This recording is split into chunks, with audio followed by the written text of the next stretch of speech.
नमस्कार, मैं हूं अमित। आप देख रहे हैं हल्ला बोल सच।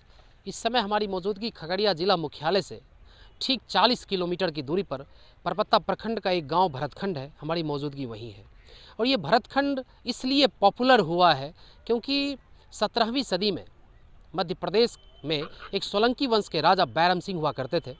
उन्हीं के द्वारा उन्होंने मुगल कालीन कारीगर बड़काती खां के हाथों एक अद्भुत महल का निर्माण करवाया था यहाँ। जी हाँ, उस महल का नाम 52 कोठली 53 द्वार है। जी हाँ, आपने सुना होगा 52 कोठली 53 द्वार का नाम, क्योंकि ये कला का एक अनूठा नमूना है। आज मैं आपको उसी महल से रूबरू कराऊंगा। आइए आपको लिए चलते हैं उसी महल की ओर और देख के शायद आपको लगेगा कि कला का एक अनूठा नमूना खगड़िया जिला के भरतखंड गांव में भी हुआ करता था और आज भी उपलब्ध है। आइए चलते हैं, आपको लिए चलते हैं उस महल की ओर।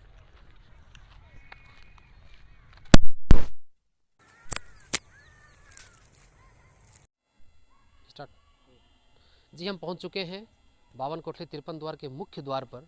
यूँ तो कहा जाता है कि पहले मुख्य द्वार पर एक शिलापट्ट हुआ करता था जिस पर कि इस महल के निर्माण की तिथि तक अंकित थी, जिससे कि इसकी पौराणिकता की बातें पता चलती है कि कब यह महल बना है। आइए आपको लिए चलते हैं इस महल के बीचों बीच और ये इस महल की क्या खासियत है आपको बताते चलेंगे। आइए चलते हैं महल के इस मुख्य द्वार से, हम लोग अंदर जाएंगे और देखेंगे इस महल की खासियत क्या है। ऐसे तो कहा जाता है कि महल का जो स्टार्टिंग पॉइंट है इसे 2-3 फीट तक में 52 प्रकार के ईंट का इस्तेमाल किया गया था इस महल के निर्माण के वक्त। और इस महल के निर्माण में चूना, सुर्खी, राख का इस्तेमाल किया गया था, जो कि एक कला का अनूठा नमूना पेश करता है। आइए आपको लिए चलते हैं इस महल के आंतरिक हिस्से में। आइए ये अवशेष रूप में बना हुआ ये महल आप देख सकते हैं, पूरा टूटा है, टूटा फूटा हुआ है पूरा, देख सकते हैं आप। और आज से 17वीं सदी की बात है, उस समय की तकनीक कितनी विकसित थी इसको देख के पता चलता है। आइए कैमरामैन के साथ हम लोग चलते हैं अंदर की ओर। देखिए यह महल बिल्कुल अवशेष का रूप ले लिया है। आप देखेंगे दीवारों की ईंटें भी यहाँ से टूटने लगी हैं, आप देख सकते हैं पूरा ये टूटा फूटा पार्ट है पूरा। आइए बीचों बीच चलते हैं और काफ़ी लोग यहाँ पर घूमने आते हैं और इस कला के अनूठे नमूने को देखते हैं। देखिए ये क्या हाल है इस महल का। इस महल का पूरा ये अवशेष नुमा बस रह गया है। बस ये मान सकते हैं कि बैरम सिंह ने जो मेहनत की थी इस महल को बनाने में, बस ये अवशेष मात्र ही रह गया है। हालांकि ये कहा जाता है कि भरतखंड का जो प्राचीन नाम हुआ करता था बटखंड हुआ करता था। जी हाँ, भरतखंड हम आज जानते हैं, पहले भरतखंड का नाम बटखंड हुआ करता था। और काफ़ी लोग यहाँ पर भरतखंड गांव में जो यह महल है इसको भुलैया महल के नाम से भी जानते हैं और साथ ही साथ भरतखंड का पक्का भी कहा जाता है। हालांकि जो पौराणिक बातें हैं उसमें कहा गया है कि इस महल के बीचों बीच प्रांगण में एक मंडप हुआ करता था और मंडप के चारों कोने को अगर उस पर ठोकर लगाई जाती थी तो उससे भिन्न भिन्न प्रकार की मनमोहक आवाज़ें आती थी। हालांकि आइए हम देखने का प्रयास करेंगे कि वो मंडप कहाँ है। हालांकि मंडप कहीं दिख नहीं रहा है और जितना भी महल बना हुआ था और उसके जो दरवाजे थे, 52 कोठली 53 द्वार कहने का ये मतलब है कि जो 52 कमरे थे और सबका मिलता जुलता एक जैसा था। चूँकि आप किसी भी महल को देखेंगे तो आजकल के दौर में क्या करते हैं, आजकल के दौर में करते हैं कि महल बनाते हैं और एक जैसा कमरा बनाने का प्रयास करते हैं तो कुछ ना कुछ अलग हो जाता है। लेकिन 52 कमरे 53 द्वार बनाकर इस महल का नाम भूल भुलैया इसलिए रख दिया गया कि लोगों को पता यह नहीं चल पाता था कि हम किस कमरे से निकलें और किस कमरे में जा रहे हैं। जी ऐसी बातें होती हैं। आइए हम लोग लिए चलते हैं आपको महल के बीचों बीच का जो इलाका है। काफ़ी लोग घूमने आते हैं, इस महल को देखने आते हैं।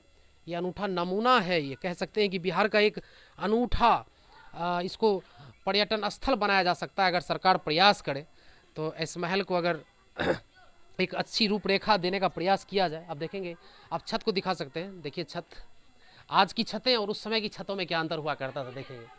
देखिए दूर से दिखाइए कि छत में किस प्रकार के पत्थर का वगैरह का इस्तेमाल किया गया है। और दीवार देखिए, दीवार की चौड़ाई देखिए, दीवार की चौड़ाई देखिए, कितनी चौड़ी दीवार है। आप इसको क्या बोल सकते हैं। आज हम लोग 5 इंच का दीवार देते हैं और उस समय का जो महल बना है उसकी ईंटों का जो जिस प्रकार पिरोया गया ईंट इसमें, आप उसको देख सकते हैं। आइए एक बड़ा ही क्या बोल सकते हैं कि एक अच्छा सा कैंपस बना हुआ है बीच में, जिसमें देखिए बच्चे खेल रहे हैं। चूँकि ये टूट फूट सा गया है, अवशेष मात्र रह गया है, आप यही बोल सकते हैं, देख सकते हैं। तो जो पौराणिक बातें लिखी गई हैं उससे मिलता जुलता ये महल आप देख सकते हैं चारों ओर है और ये भरतखंड का एक अनूठा नमूना है। बारंबार विभिन्न जनप्रतिनिधियों ने भी इसके लिए आवाज़ उठाया है कि इस महल को फिर से एक नई रूपरेखा के अनुसार ढाला जाए।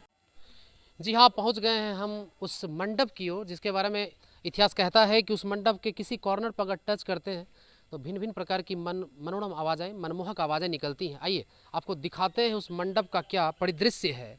ये चूँकि अवशेष नुमा है ये महल, फिर भी हम जिस क्षेत्र में हैं, जहाँ हमारी मौजूदगी है, ये मंडप का क्षेत्र है। आइए देखते हैं आपको।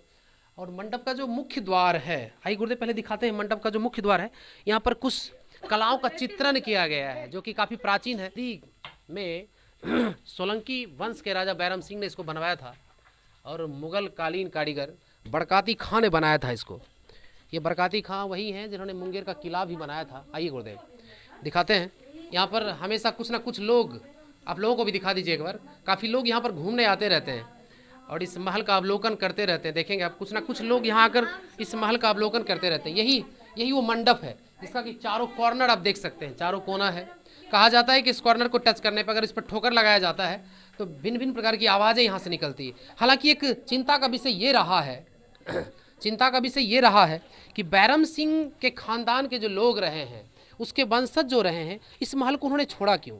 कहा जाता है कि लोग कहते हैं कि मैंने आपको बताया कि भरतखंड का जो प्राचीन नाम था बटखंड हुआ करता था, और काफ़ी लोग बताते हैं कि कुछ भूत प्रेत की कहानियों पर ही विश्वास करते हैं लोग। भूल भुलैया नाम के इस मंदिर को, इस महल को भूल भुलैया के नाम से भी जाना जाता है।